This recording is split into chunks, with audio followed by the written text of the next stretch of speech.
ladies and gentlemen, a man who is a 3-time All-American in college. In 1 year, he won literally every award that is possible in college football for the position that he played. One of the most electrifying football players you've ever seen. Absolutely jocked right now. Oh, yeah. Notre Dame legend, Manti Te'o. Yeah! What's up, Oos? Hey, Oos, real quick. We're going to go to a wide shot on you. When you were waving during the break, you had your hands over your head like this. Can we see it just because this is what we saw? Please. Do it. I know you're humble. Okay, guys. So I was just like this. Oh! All I was doing. Kyle, he would beat your ass. You too, AJ. This dude would man it. I was gonna come in a Pat cut off a little bit, but I wanted to keep that Pat's thing. I saw AJ with his black shirt on, and everybody had the black.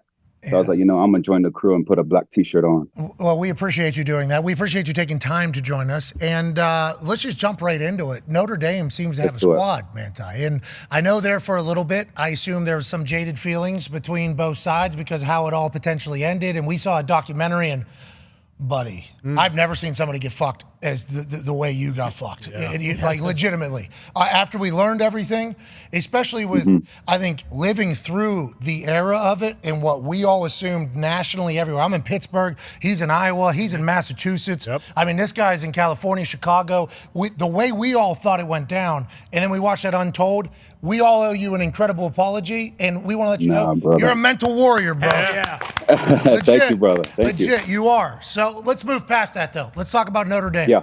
I feel like we have a team this year, right? Do you feel the same way? I feel like this is a squad that can actually go on a run. Ohio State, big test, but this feels good, doesn't it, Manti?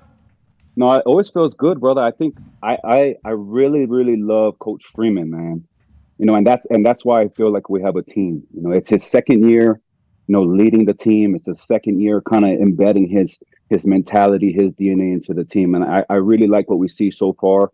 And like you said, Ohio State come in this weekend. College game day is going to be there. You're going to be there. It's going to be electric. I wish I was going to be there. So this is going to be a big test for sure. Yeah, we're going to miss you. We're going to miss you. Feels like I know, brother. I know. I'm sorry. It's, they say happy wife, happy life. My wife got like this big little fitness appointment thing on Saturday. And so I was like, you know what? I'll forego this one, but make sure that I'm at the USC one. So I'll be there at USC. Okay, big rivalry. All right, I respect and appreciate that. Yeah. AJ, go ahead, pal.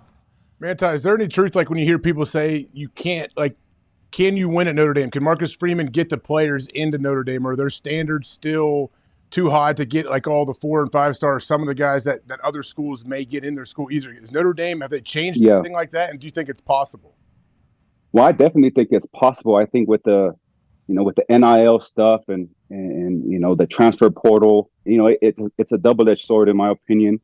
Some schools are using it as leverage. I know Notre Dame, they stand on their morals, and I don't think they'll ever change on that front. But I think it's going to change, and we have the chance to take it to the top because of Marcus Freeman and who he is. You talk to any of the players there, he's a player's coach, and all of us who played the game, it definitely makes a difference when you have a coach that you'll literally run through a wall for. You have one of my favorite coaches over there, and Coach Pags.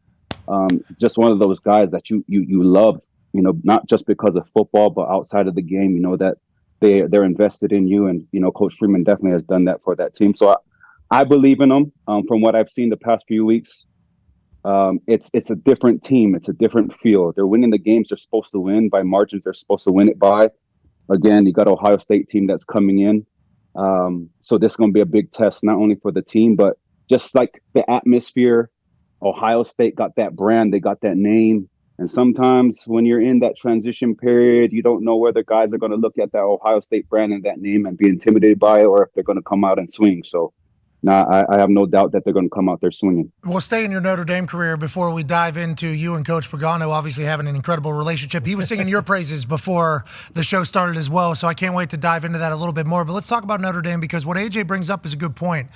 As I've been kind of baptized in the college football community the last year and a half or so with College Game Day, all of the big-time college football people say, like, Notre Dame, yeah, they're always going to be good. Always going to be good. On prime time, always going to be able to do their thing. Not going to be able to win the big one because you're not going to be able to recruit the right type of people, which I think AJ was alluding to. Then I learned a little bit more. Like, you got to live in like a dorm, right? Like, it's vastly different in Notre Dame than anywhere else. It is old school, right? Still at this day? Yeah, it's very old school. At least for me, when I was there, my roommate was a Vietnamese student by the name of Long Tran. Shout out to Long Tran. Shout out. Engineering degree. So our schedules are completely different. But I loved it, bro, because it forced me to be a part of the student body. It forced me to be a part of the college experience, to network with people that I wouldn't network in the locker room with. And that's kind of what adds to that Notre Dame experience. You don't know if the kid down the hall from your dorm is the son of a CEO somewhere, you know what I mean? And you wouldn't have that experience if you're all athletes are in one dorm. So that's one of the biggest benefits, I think, to that for sure. Oh, so you see that as a perk as opposed to me seeing it like, oh yeah, for sure, bro. Like, you know, when I would run over to the student body, it's not, and I would just celebrate in front of the student body. It's not like an athlete celebrating to students, you know. It's like I'm one of them. You know, they see me in the dining hall, they see me on the quad walking around, they see me after a big win or a loss walking into the dorm getting a milkshake. You know, they see me in all of these places. So it's not like I'm just some visitor, you know. So it definitely helped me to be a part of that campus, be a part of that family, and help add to the Notre Dame, you know, the legend of Notre Dame in my own way. well, I'll tell you, you added to that as well. I mean, I Googled here real quick right before we went live. I was like, I think you won the Bednarik Award, I think. Yeah. And then I looked it up. Yeah, you did. You won the Maxwell Award, the Walter Camp Award, the Lott Trophy, the Chuck Bednarik Award, the Bronco Nagurski Trophy, the Butkus Award, the Lombardi Award, and then obviously you're unanimous All-American. Yeah. Heisman finalist. Like, that is that the, no, you're I get it, humble, okay. Yeah. Oos. God, the whole thing. I understand that. But that's like the greatest year any person has ever had in college football, seemingly. It just, if you look back on it, historic-wise, do you ever get caught in your thoughts about what that year was like, ever relive it, or how often are you thinking about those types of games and times? You know, I'm not really thinking about it all that much because all of those trophies are at my parents' house, so I don't walk out of my bedroom and I see them. You know, I just give them all to my parents. But I definitely relive those moments when I'm on campus, you know, and I get to walk through those hallways. I get to walk into that stadium, even though it's now turf. When I was playing, it was grass, and it was the crappiest grass ever, like around November, but it was grass nonetheless. And the smell of that grass in the winter definitely added to that. But when I get to walk around those halls and I see those murals and I see Touchdown Jesus and I go to the grotto and I take that walk, you know, I definitely go down memory lane. And I don't think I necessarily, honestly, I don't think I think about the trophies.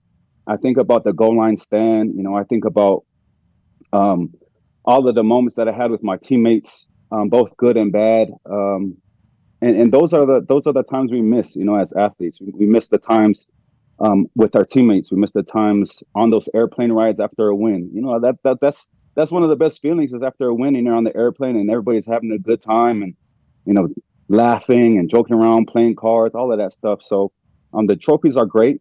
I wish I would have had a national championship trophy. Me too. But, you know, when I go over to my family's house on Sunday for a potluck every Sunday, you know, I get to see those trophies, and I'm glad that my parents keep them there. We got potluck every Sunday? Who's winning that? You got every Sunday, bro. How we doing? It's good. I mean, I bought my parents a 7-bed, 5.5 bath house. You know, it's on a golf course. There's more bedrooms than people there. We grew up in a 3-bed, 1-bath. And for a kid, you know, who grew up in that circumstance, for me to give that to my family is definitely one of the things I checked off my list. But at the end of the day, there's 4 bedrooms that are empty. So my parents turned one of the bedrooms into like a playroom for their grandkids. And so every time I go over there, it's my daughter's favorite place to go because my parents have this huge room filled with toys and a playground outside. And, you know, seeing my parents as grandparents it's different. I'm like, oh wow, they're different than when I was. You know, they're different as grandparents. Yeah, I'm thinking the same thing. Well, I'm watching my dad. My dad's like a big softie, you know, like holding her. Yeah. Like, oh, she's holding my finger. I'm like, that seems to be more emotion than I. And I'm like, yeah, there you go, you know, in here. You know, Dad is like, don't do that to them, and I'm like, I don't. That's opposite of what. You know, but okay. And we live and we learn. Obviously, we'll change the way we view our parents as we have kids ourselves. I think I'm experiencing that, and everybody does, as are you. Sure. And I wish you could have experienced your season the way we did. I just want to let you were fucking everywhere, dude. On the field, it was awesome. Just flying and doing it. Now let's transition to the NFL a little bit. Ty has a question for you. Yeah, Manti, Pat mentioned all your accolades, at Notre Dame, and I was a massive Notre Dame fan growing up. Went to Catholic school, and I remember watching that. Your time there is just like, this guy's fucking unbelievable. The comparisons to Ray Lewis and Junior Seau and all this kind of stuff. And you're just thinking, this guy's going to go to the NFL and have a 15-year career and be a Hall of Famer. Mm-hmm. And then for whatever reason, it doesn't work out. And it seems like from the documentary that you've kind of made peace with it. But do you feel like you kind of get blackballed in the NFL with all the other bullshit you had to deal with off the field? And do you look at it now like, I don't really feel like I got a fair shake and I couldn't actually prove how good I was? No, brother, I appreciate that. I don't think I got blackballed at all, because the way that I played with the Chargers my first 3 years, I didn't play good football at all. I remember just literally forcing myself to try to produce, like trying to hype myself up to make plays. And it was totally different than the player that everybody saw at Notre Dame. I felt different. And I shared in the documentary a little bit, just the internal and mental battle that I was going through at that time. Like I was in no shape mentally and emotionally to play in the NFL. There was just no way. Like there were glimpses of that kid at Notre Dame from here to there, but there was no way that I was able to produce at any level. By the time I was able to produce, it was my fourth year. I started to feel like myself. The anxiety wasn't there no more, and I was starting to rack up some tackles. Coach John Pagano was my DC, Coach Chuck's brother. And so I was feeling like in my groove, right? And then the third year at Indianapolis, my third game at Indianapolis, I popped my Achilles and it's over. And so it was kind of like one of those moments for me. It was like, man, right when I started to feel like myself, the Achilles goes. So, to answer your question, I don't think that I was blackballed at all. I think the way that I played, you never get a second chance for a first impression. And in the NFL, once you give that impression, they create a narrative about you. And it was a narrative that was true at the time. But then I went to the Saints. I was able to play some really good ball my first year, but there was that narrative already. And I can't argue with, how they saw me, because that's exactly how I played. But I was able to finish my career. I played 8 years. I was able to finish my career with, Coach Chuck Pagano in Chicago. Had a blast. And the way that I finished it was against the Saints in the playoffs. I had a really good game. And that's all she wrote for me in the NFL, guys. And what do I wish I was still playing? Yeah. Do I think I could have played better? Yeah. I think if I would have played the type of ball that I played when I was a Saint and on, I would still be in the NFL. But the facts are, my first 3 years in the NFL wasn't good on my end, and so I don't blame anybody else. Well, I blame. I'm happy you've. I watched a documentary, and I don't think I've ever hated somebody that I've never met more than what was going on. Honestly, man, like I mentioned it at the beginning, and I wasn't going to bring it up because you've moved past it, but I need the world to hear our take on what happened to you, because I think it's that documentary was one of the most eye-opening ones of all time, and I think at the time in which where the internet was and where social media was versus where it is now, and you kind of being the poster boy seemingly for this guy's an idiot on the internet, and people didn't like the internet at the time and didn't really see it as something. Like all the ingredients for the story that happened to you, unfair, bro. You just need to know that. Thank you, bro. Completely unfair. Thank you, bro.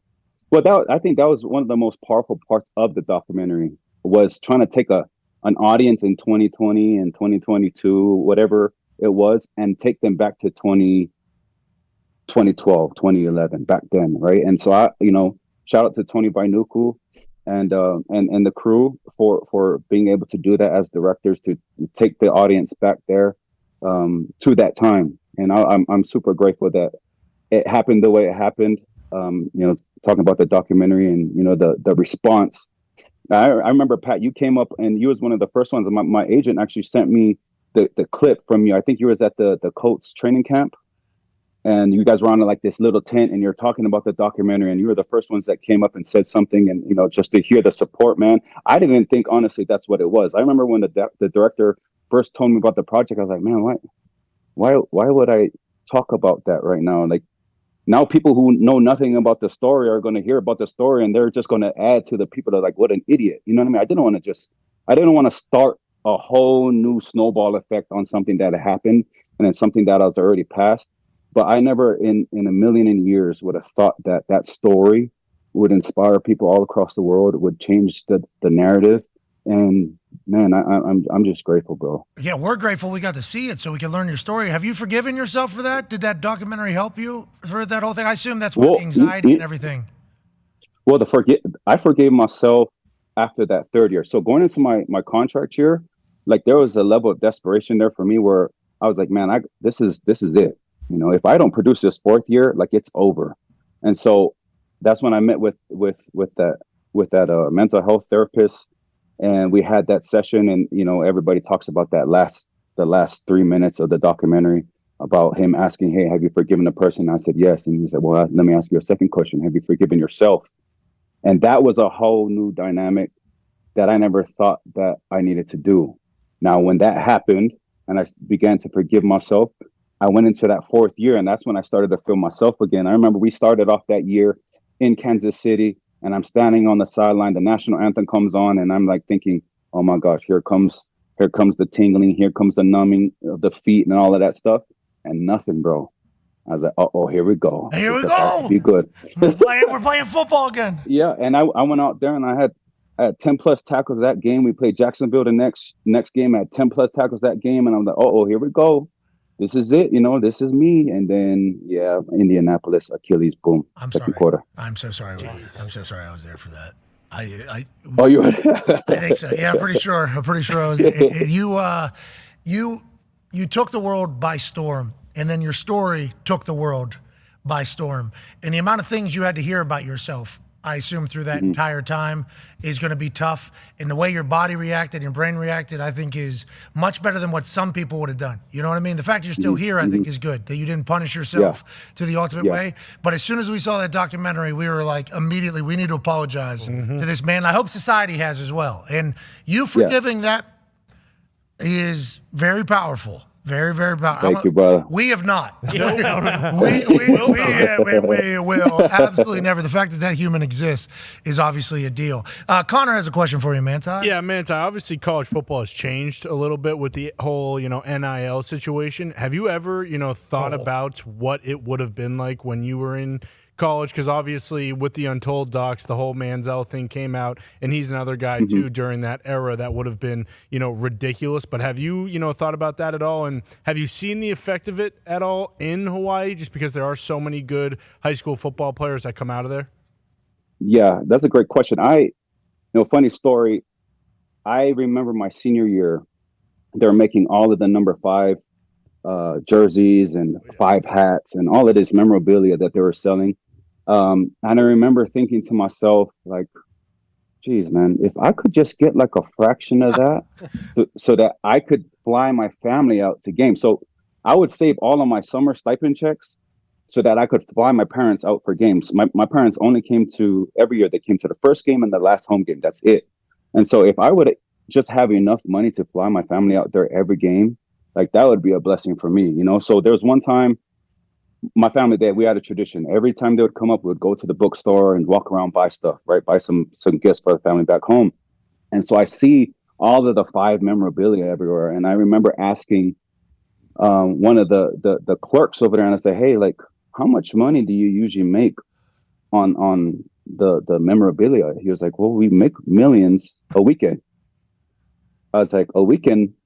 He's like, yeah, a weekend. I was like, just on all the memorabilia or the 5? He was like, all the 5 memorabilia around the country will make a couple million a weekend off of that stuff. And so I was just thinking to myself, like, oh, like just like if I could just afford more, if I could afford just more than some Jimmy John's, you know what I mean? Like, like I would just like a good steak dinner, you know what I mean? Like, just give me something, bro, But NIL is one of those things now where I'm glad that they're they're compensating these kids for their likeness and stuff like that. I just wish that they'll go an extra step further and educate these kids a little bit on how to use that money, like how to budget, how to invest, and help them out that way. I think they're just giving the kid a fish. They're not teaching them how to fish, because one day, as we all know, that money is going to run out. Like, imagine you give a 17, 18-year-old kid a couple $1 million. He doesn't know. He doesn't know how to use that. I've no idea. And then he has friends and family everywhere that say, "Hey, give me my share, give me my share." Like, there are grown men that don't know how to do that, and we're giving it to 17 and 18-year-old kids. So if they could just go a step further and educate these kids on the importance of financial literacy and on how to budget, on how to say no, how to invest and stuff like that, I think it'll be a way better situation. Another situation is people are signing bad deals. You know what I mean? Like, there's a percentage of career earnings for the next 100 years baked in the back of some of these contracts that these 18-year-olds who are using their parents who've never seen this money or these contracts before as like their people. It's like there's a lot of shit that can come with that type of stuff. Hopefully everybody can handle it, Yeah, it's the Wild Wild West right now, bro. And that's what I like about Notre Dame is they're going about it in a very calculated way. I think Brady Quinn them are making like a fund, trying to help these kids out. And this is for a shout out to Coach Freeman, man. So I was talking to an individual. They talk about the Notre Dame network and all of that stuff, and they would say, "Hey, tap into the network." Well, I was a player. I'm like, "Well, how do I do that?" Do I just go up to a random guy and introduce myself? Like, what do you mean? Yeah, like tap into a network or whatever, right?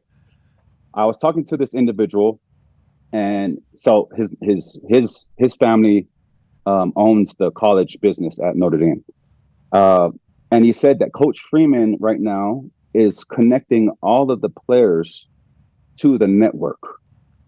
He's taking each player and say, "Hey, what do you want to do? What is your passion outside of football?" And he's connecting them to somebody where they can get an internship to learn about real estate, learn about stocks, whatever it is. And I'm like, bro, y'all don't understand how priceless that is, that you have a coach that not only helps you on the football field, but is saying, okay, let me connect you to somebody in this business that has done it on the highest level, and let me introduce you and get you in front of these people. Like, bro, that is the Notre Dame experience for me. And I'm so happy that they have that now, and Coach Freeman, he's doing it for them. Go ahead, AJ. I'm curious, after you got drafted, what were your feelings like going into that first training camp? Did you already know before you got on the field that you weren't feeling like normal like you were when you were at Notre Dame, or like how quickly did that whole transition happen? Bro, AJ, I remember it was 7-on-7. That was the first 7-on-7 in OTAs, and the doubt just was screaming in my head. I remember just like, dude, what is this, bro? What is this voice? This voice that wasn't here the past however long I've been alive. I've never had that voice just saying, "Are you sure? Like, make sure you don't mess up. Make sure you don't miss the tackle. Make sure you take the right angles." AJ, being a linebacker, like, if you have any type of voice that's saying that, like, you're not going to produce at all. Like, you got to be a killer, bro. Or like how Pat says, you got to be a dog. Like, if you're not no dog, like, you're not going to produce. And so for me to have those voices in my head, I remember the first 7-on-7, Philip Rivers comes out there, Eric Weddle is calling out things, and I'm just like, bro, I can't even get lined up myself. But you put on this face, like, okay, I got it all under control. But inside you're just like, man, this is a whole new different world. So it definitely was, from my first 7-on-7 in OTAs, I knew it was a different beast. Do you miss running your face into people, or what do you do? Oh, for sure, bro. For sure. My son, he's 8 months old. He just started crawling. He face planted in the concrete. He started bleeding from his nose. I was like, perfect, son. Like, if you can handle the concrete, you can handle a running back. So don't worry about it. You're going to be fine. My wife is over like, oh my gosh. I was like, just leave him. He's fine. He's first of many. It's a big part of it. And then your dad, who probably said the same thing, is telling you, like, pick him up. What are you doing? Yeah, all right, Dad. A little bit different. Tone has a question for you. Yeah, you were talking about memorabilia and stuff like that. We were talking about that hat is sweet. Where do we get that hat at? Where do we get anything with that logo on it from? Oh, bro, I might have to, make this a thing. So I did a make it a thing. What are we talking about? Yeah, make it. I did a speaking event at this company called Jen, and so this is Jen's logo, and they made me this hat, and I have an all black hat. And every time I wear this hat, I wear it because it says Teo on it, and it kind of looks like Team Teo on it. Everybody always asks for it, so I may have to go see my boy Donnie, who made this hat, and tell him, hey, bro, you might have to make this a thing, and just make a brand or something. I don't know. Yeah, would buy it. Might have to, bro. Yeah, you should just Oh, say, matter of fact, Pat, I'll send some to you guys. Just let me know how many. I'll have Donnie print them out, and then I'll send it to you. Hey, Donnie, why don't we just put a link up and say they're for pre-sale, and then let's just see how many buy it. You know what I mean? Good idea. Hey, let's do it, bro. Yeah, absolutely. What do you do now? What does day-to-day look like for you? So, besides being a father, I think being a father has changed everything for me, bro. I mean, being a new father now with your daughter, like it. When my daughter came into this world, bro, I immediately wanted everything great in this world for her. Like it just changed immediately.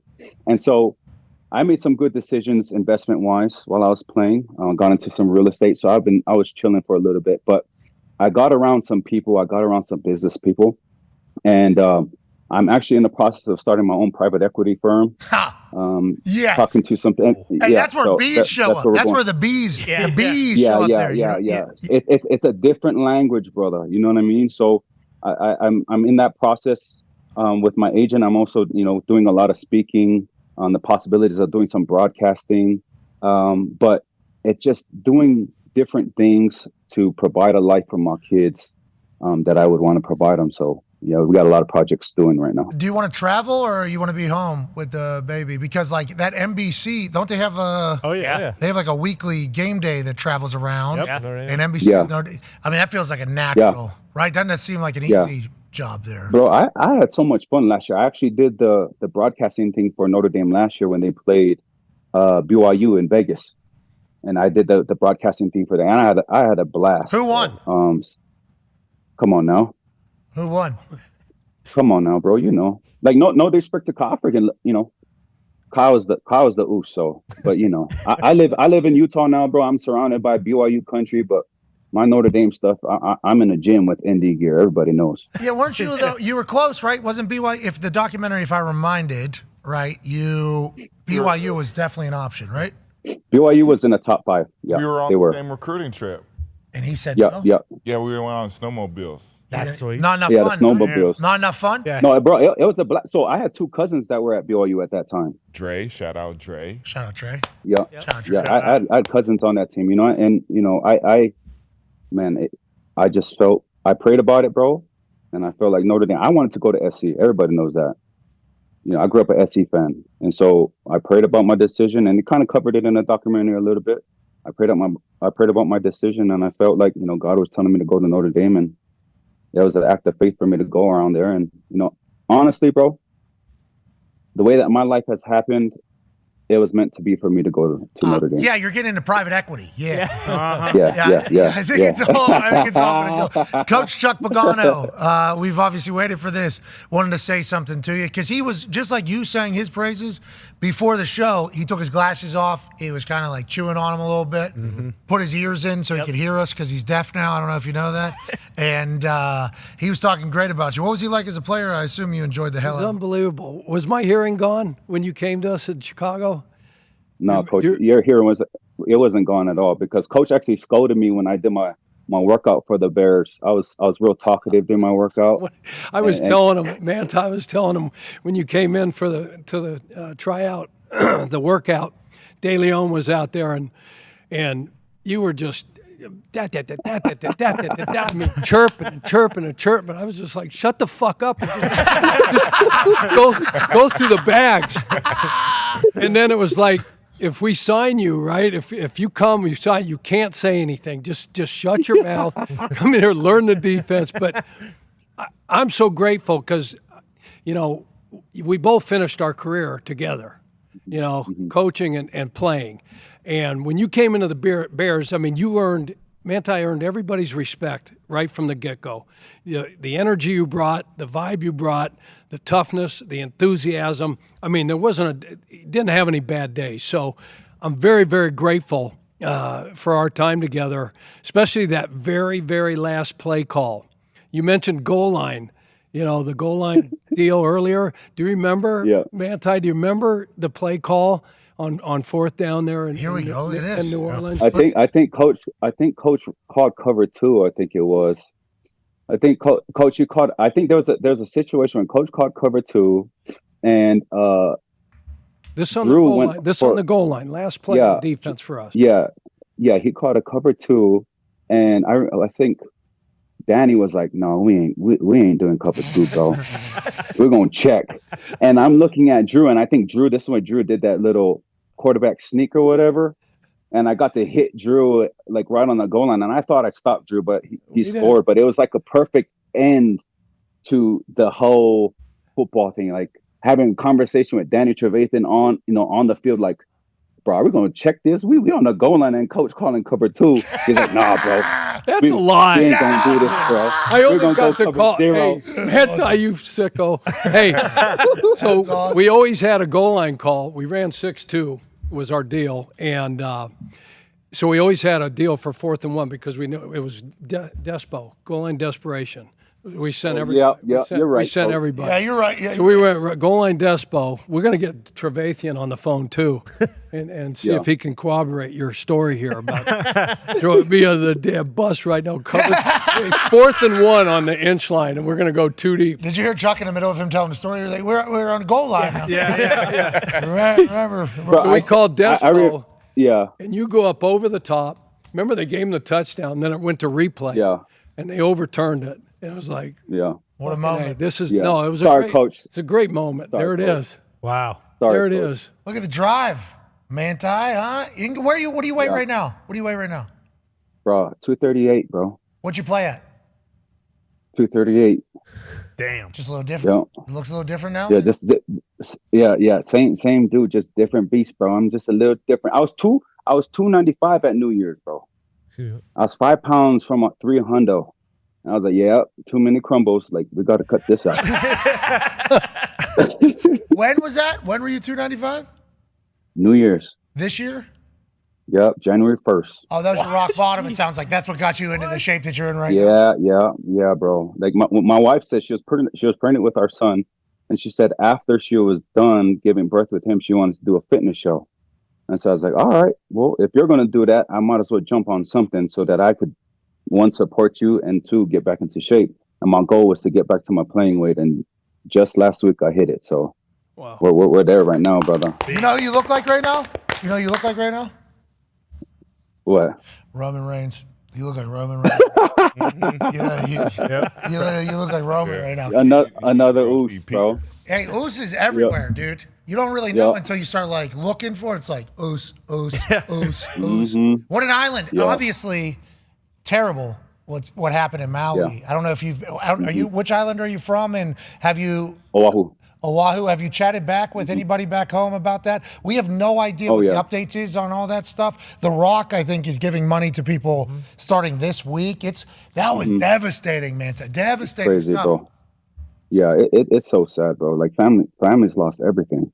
You know, family members included. Like I can't even begin to like fathom like the stuff that they're going through, bro. Like lost everything within minutes, you know. So, you know, thank you to everybody who's raising awareness. I just, helped with the Chargers. They're doing like a campaign out there, and so I was glad that I was to be, able to be a part of that, and just everybody like you guys, Pat, all around the world. They're just bringing awareness and helping whatever they can. So it's good to see like the world come together on certain things. I think right now society is so split. Like any chance we get to come together as one, I'm grateful for it. I love those islands, man. Got engaged there. Was supposed to get married there. Anytime you land there, it's like this place is the greatest place on earth. Good people, great people. Yeah. And the weather, Man. it is perfect. Bud, what a place. What a dream. We appreciate you joining us, man. It was great. Thank you, bro. We should tell you one more time, whatever you need to get yourself to South Bend tomorrow and Saturday, we will provide. If there's any opportunity at all, just want to let you know that. I love you, bro. Thank you, brother. All right. See you, buddy. Ladies and gentlemen, Manti Te'o. Yeah, man,